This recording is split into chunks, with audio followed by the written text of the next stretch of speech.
Good morning. मैं Saurabh Kumar the best English classes में आप लोग का स्वागत है।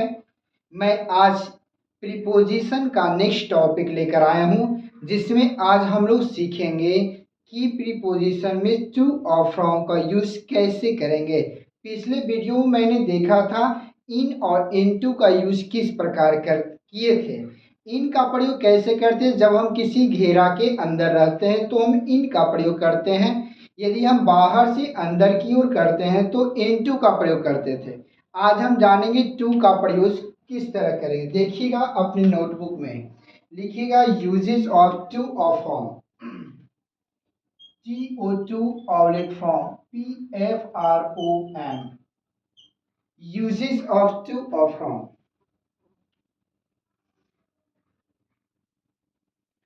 लिखिएगा टू TO2। टू का अर्थ होता है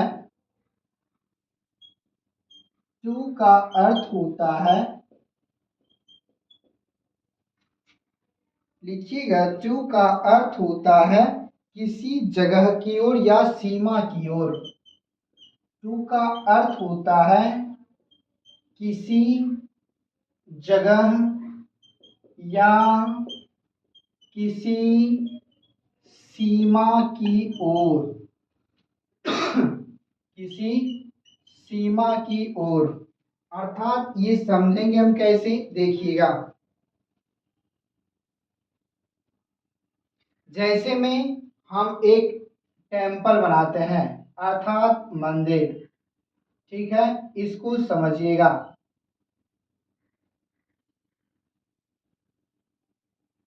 ये आपका घर है,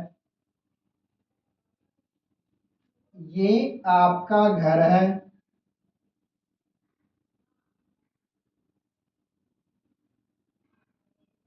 ठीक है।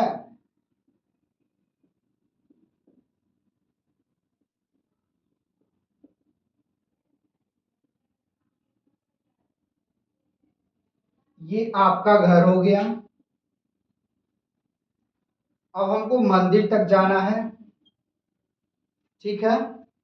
यदि मंदिर तक जाना है मतलब एक स्थान से हम दूसरे स्थान गए, हमको लास्ट सीमा यहाँ तक है। क्या समझे? टू का अर्थ होता है किसी जगह या सीमा। लास्ट यहाँ से यहाँ तक, अगर लास्ट बाउंड्री तक हम जाते हैं तो उस सिचुएशन में टू का प्रयोग होगा। यदि हम इसके बाहर जाते हैं तो ये प्रीपोजिशन में नहीं आएगा। जहां तक आप एक प्लान बना के जा रहे हैं किसी जगह की ओर या सीमा की ओर, लास्ट बाउंड्री आपका कहाँ है तो टू का प्रयोग करेंगे। जैसे में वह मंदिर जा रहा है तो लास्ट स्थान कहाँ हुआ, मंदिर तक ही जाना है, उसके आगे जाना ही नहीं है। तो उस सिचुएशन में हम लास्ट बाउंड्री तक रहेगा, किसी जगह या सीमा की ओर अर्थ रहेगा, तो उस परिस्थिति में टू का प्रयोग करेंगे। एक एग्जाम्पल के थ्रू से हम समझेंगे कि ये तो फिगर से हम समझे किसी लास्ट या सीमा की ओर से रहेगा। तो जैसे में छोटा सा एग्जाम्पल दे रहे हैं, वह पटना जा रहा है। कहाँ जा रहा है? वह पटना जा रहा है। तो हम इस लास्ट सीमा कहाँ है, लास्ट पटना तक ही जा रहा है, तो उस परिस्थिति में टू का प्रयोग करेंगे। जैसे में ही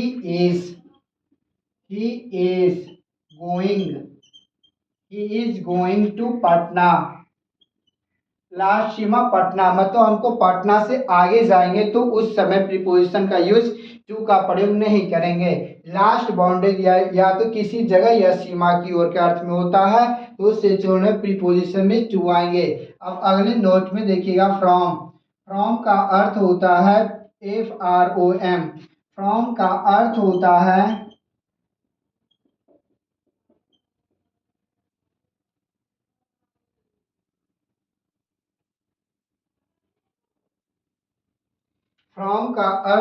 है अलग होने का।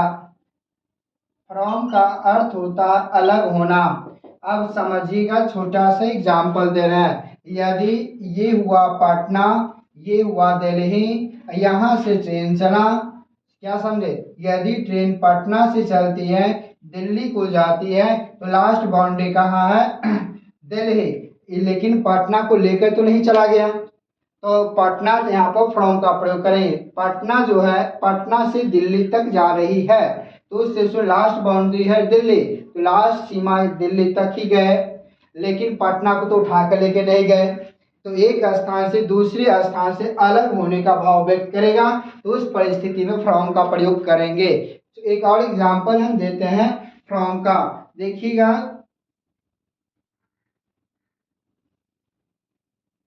रेलगाड़ी पटना से खुलती है, रेलगाड़ी पटना से खुलती है, दिल्ली को जाती है, दिल्ली को जाती है। उस सिचुएशन में हम फ्रॉम का प्रयोग करेंगे।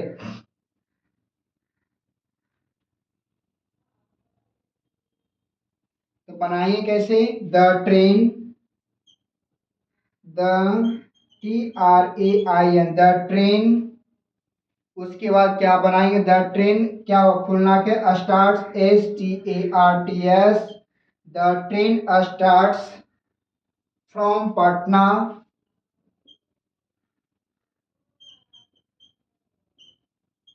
From Patna and goes to Delhi, and goes to Delhi. यहाँ पर जो फ्रॉम आया यानी ट्रेन पटना से खुली, यानी पटना को लेकर नहीं गए लेकिन लास्ट सीमा तक गए, तो उस सिचुएशन में टू लगा।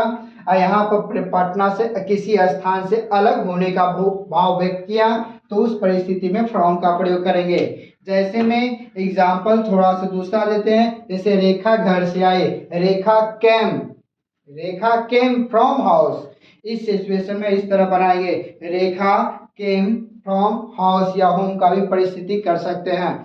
इसी तरह प्रीपोजिशन का अगले वर्ड लेके आया हूं, टू फ्रॉम का बाद अगला है by with. The best English classes में आप लोग का स्वागत है। जैसे जैसे वीडियो समझ में आवे इस वीडियो को लाइक सब्सक्राइब जरूर करें, ताकि अपने दोस्त भाई बहन सब लोग इस वीडियो के माध्यम से सीखने का प्रयास करेगा। अगला लिखिएगा बाय विथ, हेडिंग में दीजिएगा बाय विथ। वाई का अर्थ होता है, क्या होता है, वाई का अर्थ होता है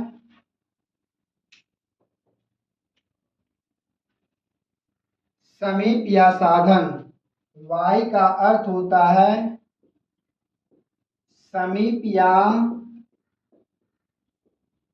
साधन या द्वारा, कुछ भी बोल सकते हैं। बाई का इसका अर्थ द्वारा भी बोल सकते हैं। ठीक है, एग्जाम्पल देते हैं, एग्जाम्पल से बेहतर ढंग से समझ में आएगा। जैसे में बोलेंगे वह बस से आया, किसके साथ आया, किसके द्वारा आया, बस से आया, तो वहां पर हम बाई का प्रयोग करेंगे। जैसे में वह बस से आया, तो इस स्थिति में प्रीपोजिशन में बाय का प्रयोग करें। कैसे किए, क्योंकि किसी के द्वारा आया, तो किसके द्वारा, ही केम बाय बस, ही केम बाय बस, किसी के द्वारा आएगा।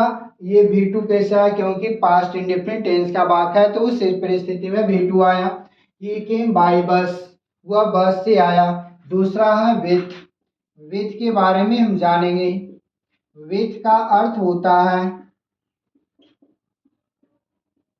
विथ का अर्थ होता है के साथ,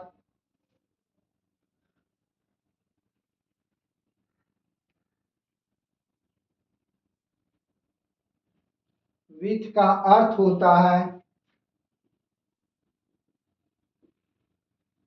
के साथ। एग्जाम्पल देते हैं, कुछ कुछ काम ऐसे होते हैं जिसके किसी की सहायता से कर सकते हैं। मैं कलम से लिखता हूं, तो किसी के साथ है, मैं कलम से लिखता हूँ, तो उस परिस्थिति में किसी की सहायता ये आई राइट विथ अ पेन, ये उस परिस्थिति में विथ का प्रयोग होगा। जैसे मैं किसी के साथ है, कलम के बिना किसी की सहायता नहीं चल सकते हैं। जैसे में वो आया तो बैग के साथ था, वो आया तो खाना वाना खा के आया।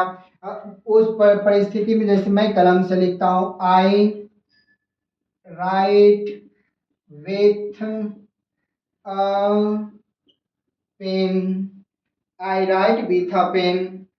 उसके बाद अगला प्रीपोजिशन आएगा और उसके बाद अगला प्रीपोजिशन का वर्ड है, देखिएगा, ओवर और अंडर। अगला प्रीपोजिशन में ओवर और अंडर का प्रयोग, OVER UNDER, ओवर लिखकर हेडिंग। ओवर का अर्थ होता है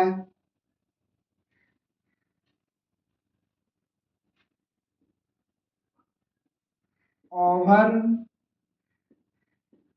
का अर्थ होता है कि ऊपर सटा हुआ नहीं, कि ऊपर या सटा हुआ नहीं। यदि आपका पंखा सर के ऊपर है तो आपसे सर से सटा हुआ नहीं है, उस परिस्थिति में ओवर का प्रयोग करेंगे।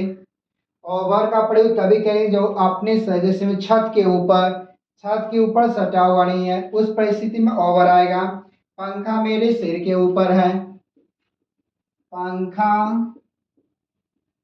मेरे सिर के ऊपर है, उस परिस्थिति में हम ओवर का प्रयोग करेंगे। The fan is over my head, the fan is over my head. Over क्या हुआ?